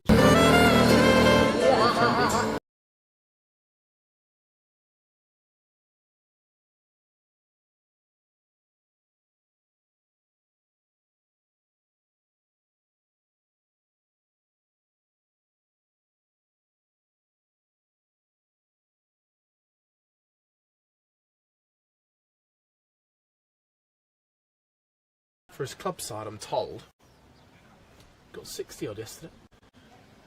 might need more than 60 odd today. Well, yeah, actually, probably more like, 90.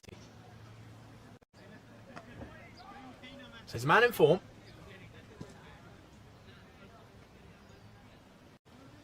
I can see Sandeep setting up here with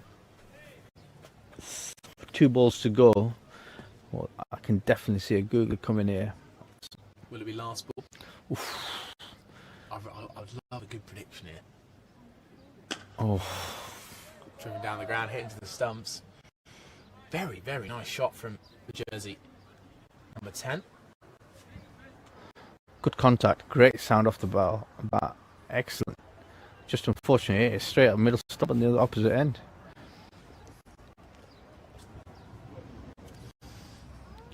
So, googly this ball, you say?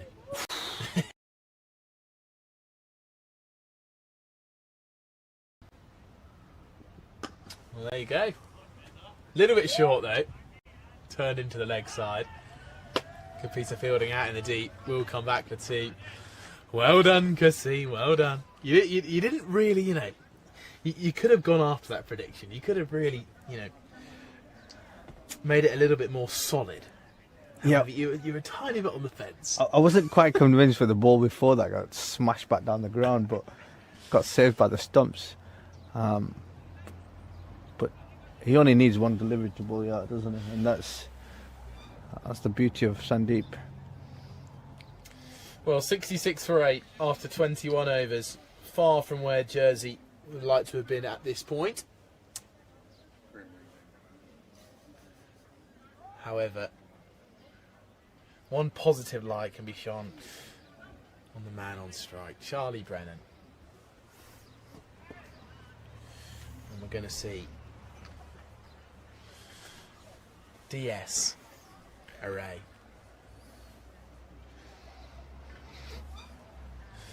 Rather more known for his batting in the World Cup just gone. He's a fine bowler too.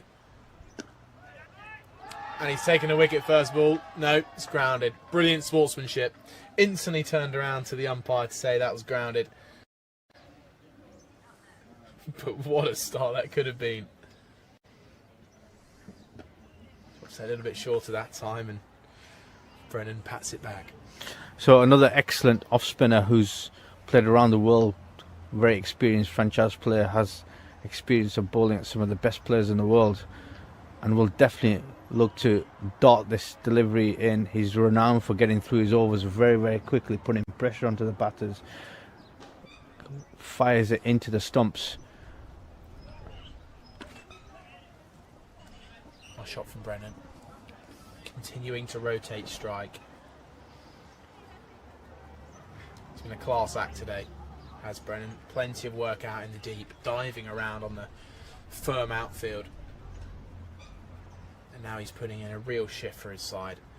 Not letting Jersey go down too easily.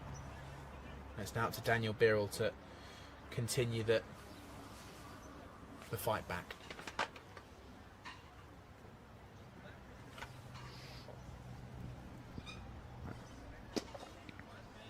There's a single. There's the rotation of strike you're talking about there, Cassim. Yeah, and at this stage, 68, 67, 68 for 8, I would have probably liked to have seen Nepal just attack a little bit more, maybe bring mid-off up, mid-on up. Really look to encourage the batters to go over the top as often as possible. A brilliant piece of fielding off his own bowling there to close out the over array. A sign of another thing you've mentioned today, how quick he is off along the ground. Good bit of work. Over just goes for 2. Dot to finish. 68 for 8, Jersey. Yes, it's grim reading. However, Jersey fans can have a look at this man, Charlie Brennan. He holds the nation on his shoulders.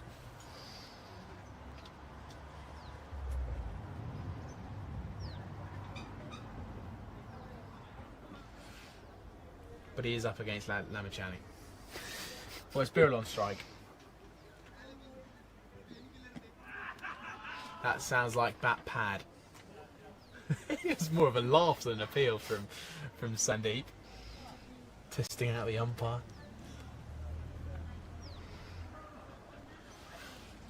He's had a few challenging decisions to make from this end. Shot. Punch down the ground. That's a lovely shot from the number 10. And well fielded in the deep by Raj Banshi. Called for it very clearly and did the work.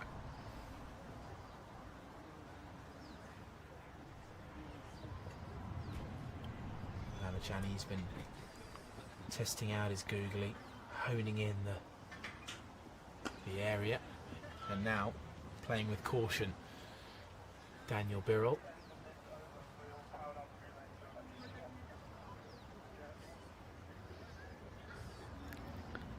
I'm just looking out for the slow flighted one. That's the one that seems to be causing trouble. Oh. Good diving stop at backward point. You can see the wry smiles. He almost ran past the spinning ball off the open bat face from Daniel Birrell. and he's nearly just damaged his other shoulder.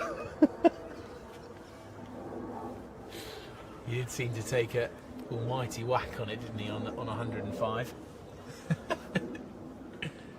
Lamachani then, running in at his angle. Again spinning in and well turned out into the leg side by Birrell.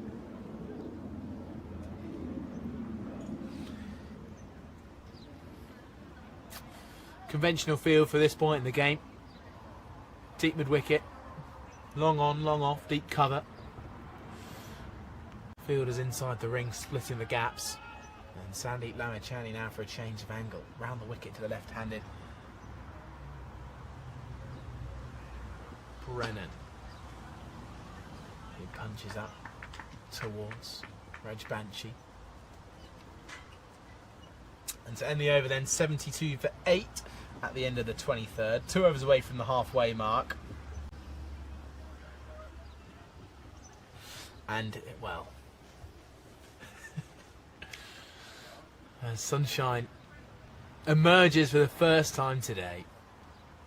Unfortunately, it's not shining on Jersey's batting. But Nepal can take so much away from this fixture. How well they've bowled. Brilliant batting at the top of the order. Some runs and some time at the crease for Sharky Bim.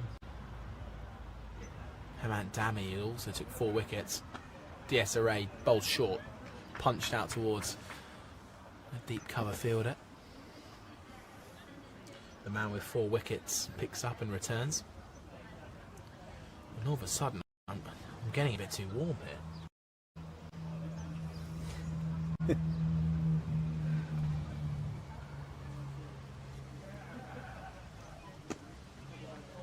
Play up towards long on. Birrell with the runs there. These two will take great pride in seeing out the 50 if they possibly can. Yes, they've only got 2 wickets to work with, but they'll be enjoying the battle, these two. And often when the sun starts shining out, the wicket becomes easier to bat on.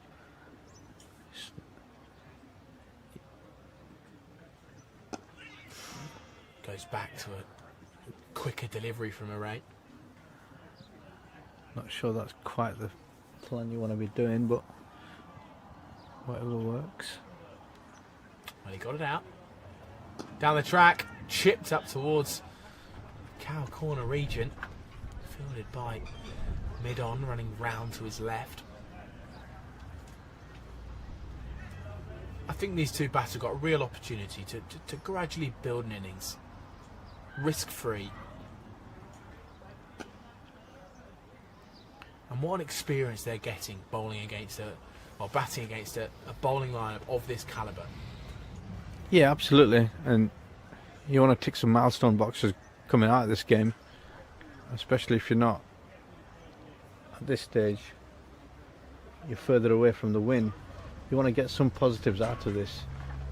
Obviously with Jersey's opponents again on Wednesday will be the same team. I'll try and bat as long as possible. You've got the UAE arriving in a few weeks' time for that series. So it's just about quality time during this period.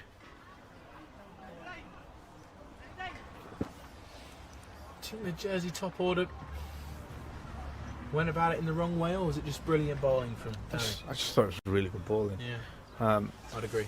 Good bowling, consistent. Yeah, could you leave more? Could you be a bit more vigilant? There were some deliveries in there that potentially a little bit soft, but I just thought that the relentless deliveries that are coming from both sides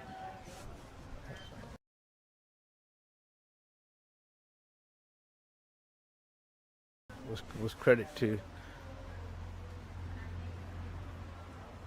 the Nepal team. Well, Rajbanshi is the bowler taking over from Sandeep Lamachani. He started with a couple of dots. Good chance for him to get some overs in. left arm round the wicket. Just back of a length and push back without any danger. But Nepal they couldn't have really designed a better day. Opener getting 100, bowlers getting overs under their belts, and maybe even an early finish. Yeah, and from Stuart Law's perspective, the head coach, I think he'll be rather pleased with today's outcomes. The lads have got time in the middle, which is exactly what this fixture was designed for, both from a bat, ball, field perspective. They've rotated the ball around to different bowlers. Different batters have got an opportunity to come in and play different passages of the game, which is probably something they'll be doing over the next coming weeks, where they'll be tested more. Exactly what you want from the first game of the tour, so yeah.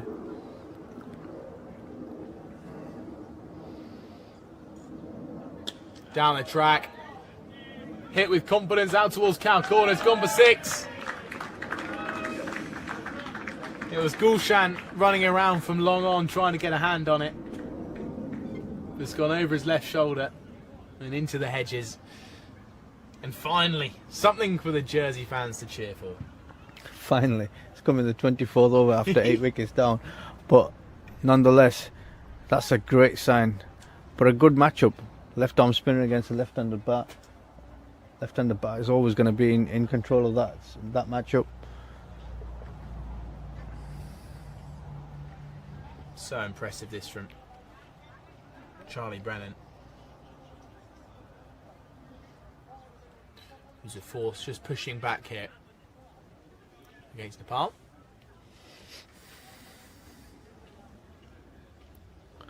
Short ball clubbed away off the back foot from Birrell, skipping along the outfield, and all of a sudden back-to-back boundaries. Jersey moves to 85 for 8. Some real impetus in the last couple of deliveries there, but this is what we want to see. This is, you know, and Charlie's played it really well. 31 of 61, again reinforcing the message that I was giving earlier. If you spend time at the crease, runs will flow. Just don't give your wicket away cheaply, which unfortunately some batters have done. But most importantly, allow yourself to spend some time at the crease. Short balls, loose balls will come. You can capitalise on them. Huge swing. Now that's the shot of a man who's just watched 1-6, hit a 4 himself, and wants a bit more of the action. I don't mind that. He's gone again, and he's missed again, and the ball's missed the stumps somehow again.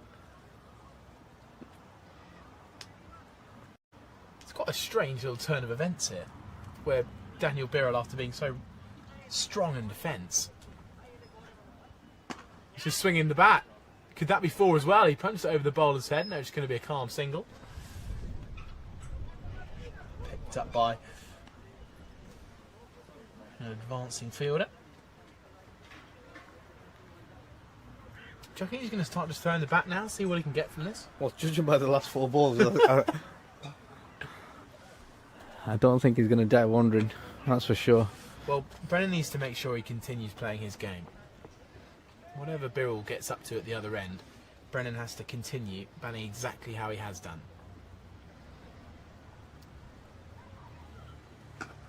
Pulls away in front of square, deep man out there does the fielding. Ripple of applause from third man. And now I can say with the ultimate truth that blue sky is appearing. It's out. We can see it. Just in time for a display of boundary hitting from the number 6 and the number 10.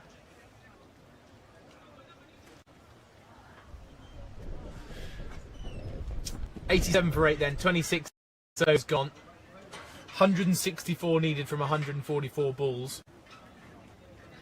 Which doesn't look outrageous until you see the wickets column, where Jersey sit 8 down. Raj Banshee will be coming from left arm over the wicket. Hitting with the breeze of the leg side boundary. We've already seen 1-6 of the last over. Maybe we could see some more firepower. Well, it was a big hit and it only just cleared the boundary. It's a long way out there. It goes back to Brennan. And you picked up on it, didn't you? The matchup between left arm off spin and left hand batting. And that 6 on the last ball of the previous over from this end being dispatched in that arc. And a lovely bit of batting from Charlie Brennan. Takes a single, runs up to the non-striker's end. Just as if the situation was calmly in the balance. But is there hope? Should we be thinking about any kind of hope here, Kissy? I would love to say yes, but the scoreboard tells me slightly different. We wouldn't be doing our job if we didn't give the listener a hint.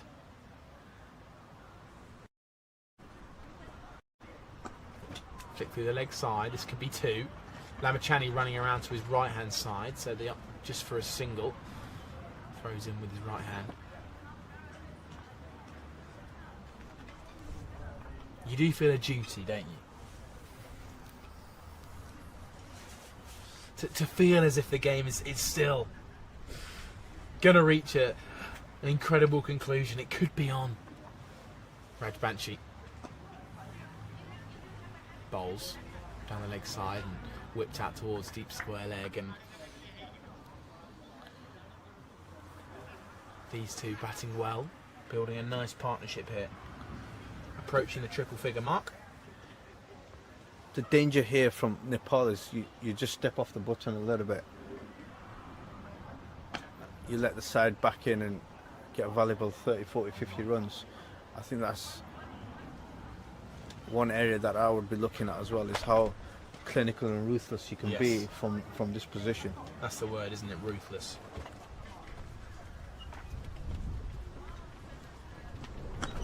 If Nepal indeed think they're the better side here, they'll want to be ruthless, they'll want to take a commanding victory, but it's been a tremendous counter from Birrell and Brennan.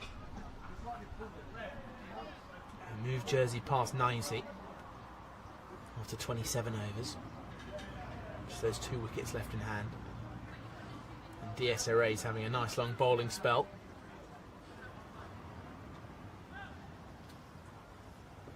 But it's the kind of partnership that you can hear just how flat it is out there. It's the kind of partnership that could cause a few head scratchers. A little bit of an odd feeling out there. I'd love to see Charlie get a single and bring Daniel back on strike and see whether he can take him to the cleaners again or go downtown. Would you be wanting your side to really go after it, get it completely done, or in a game like this, are you happy that they take time in the game? Look, for me, time in the game is important at this stage. Both people are playing, first representative 50-over game of the summer, with different sort of tasks to sort of achieve throughout the day. So, if you can take that game as deep as possible, brilliant. Just show intent to bat. Down the track comes Brennan, pulls out of this shot. He made the right call there. He could have gone after it and been stumped with ease. That's a sign of a man who's far from giving up. Yes, he's gone down the wicket to be positive. As he goes back and is struck on the pad, and it's going down leg. Looks up to the sky. He wants to keep the scoreboard ticking, but he understands that his job is just to remain out there at the current moment. Yeah, absolutely. I think he's doing it really well. 34 or 72 balls is not ideal, but given the situation, I think he's played it fantastically well. Just need somebody to stick around with him and see if they can get a partnership, which unfortunately they haven't. Well, what Brennan would love is a bit of Daniel Birrell fireworks, wouldn't he? Just to be able to sit at the other end and watch a lower order bat at the other end really go after it. Put put the bowlers under pressure, cause the field to be spread. Reckon this is the over. Maybe Rajbanshi runs in, pushes back calmly. Well, he's had a little bit of time at the non-strikers, hasn't he? Daniel Birrell, we saw a few mighty swings last time he was on strike against Ray. Rajbanshi round the wicket. Pushed out nicely towards long on. Just a technical point from me, it could seem. I don't think I've ever seen a left arm off spinner run in at this angle. He almost goes away from his bowling arm. So it'll start from slightly behind the umpire. It's more extravagant from round the wicket. Clubbed over mid-wicket. That's racing away to the boundary. Well then, it's Charlie Brennan who is the man to up the ante. 4 more for him. Yeah, and from Brennan's point of view, this is great. He's not got 3 men out there. He's only got 2 men out there. He's not bowling with a vast majority of turn off the pitch. So why not come down and keep tracking him down the ground? That's a great option to have. As long as he can clear mid-wicket, it's a great option. Oh. Tucked into the leg side. Brennan moves on to 38. 39 now. This is what you wanted, Kazim. This is what you wanted. One ball. This could be it. This could be it. Daniel Birrell. Eyes on the screen, everybody.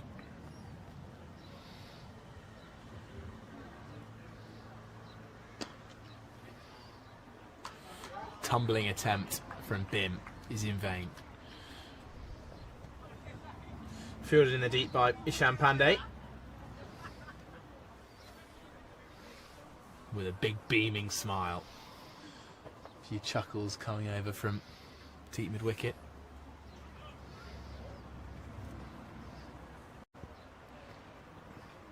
Will Brennan go after him again? Goes back and takes a single. They're looking for 2. Pandey's sped up. They're going to go for the 2. Brilliant work from the 2 batters who are setting a real example of how to bat on this surface. Yeah, absolutely. And it is a little bit late in the day, but you can definitely do it. I mean, they've shown quality, resilience coming back in, and a little bit of resistance, if I'm going to be honest. They've stuck around.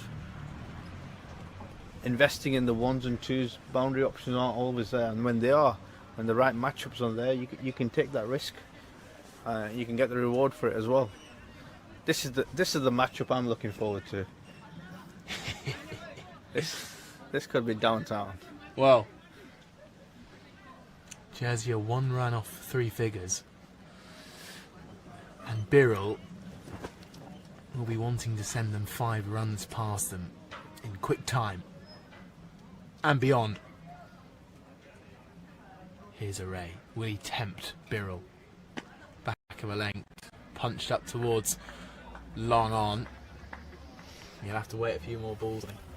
It was such a, looking back now, how he's batted since, it was such a random 3 swings, wasn't it? It was, and it was nowhere near, and that was the worst thing about it.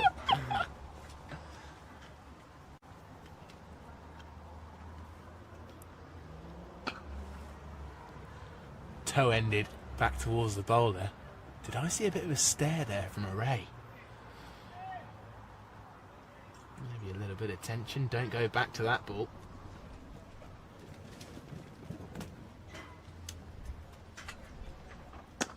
Lobs one up for Brennan, who punches out towards long off. He moves to 42, and there is 101. 100 is up for Jersey. Now there's a slight incline in the volume of the ripple. And the crowd appreciating 3 figures. Birrell skewing it out towards cover. He looks like he's thinking about it. It just needs the ball that's slightly lofty, slightly flighted. It's a little bit slower. That's the ball. Oh, it's picked up and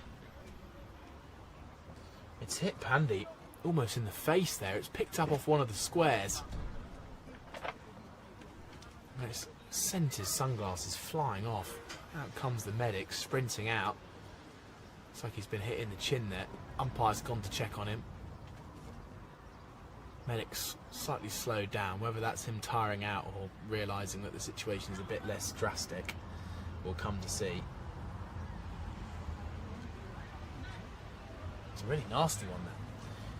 Yeah, and unfortunately it's just ricocheted off something off the square and it's just taken off a divot or something like that, but it's not an easy one to play out to, but well done for the bravery. Hit him straight in the face. Seems like he's okay. Smiling, giggling, talking.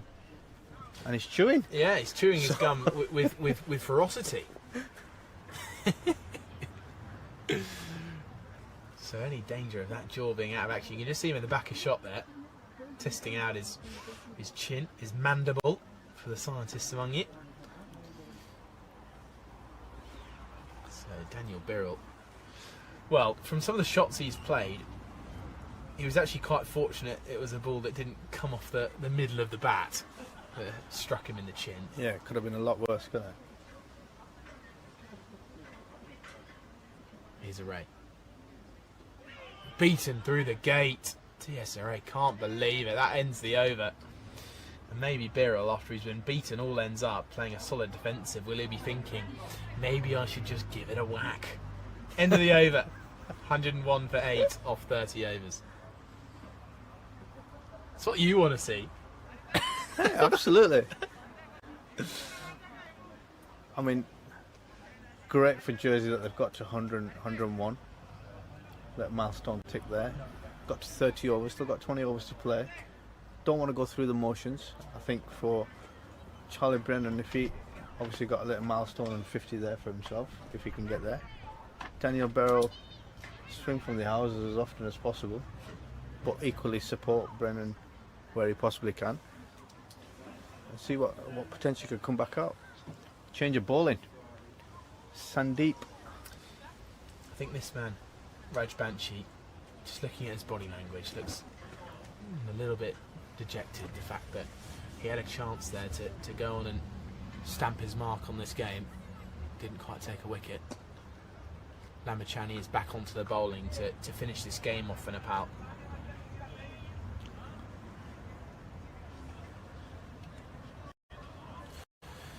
Now, will Lamachani tempt him into a big shot? Will he continue to use the googly as his target delivery? Short ball cut away powerfully out towards extra cover. It's going to be a chase for Raj Banshi. And it's been returned. How will Lamachani go about taking his wickets? I think he'll play the googly mark to the left. He'll try and get him off strike. I don't think there'll be many free balls to the left-hander, and I think he'll try and attack the right-hander.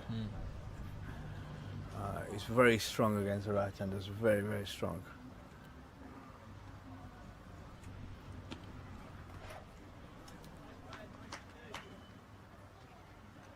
Brennan moves to 45 with that single.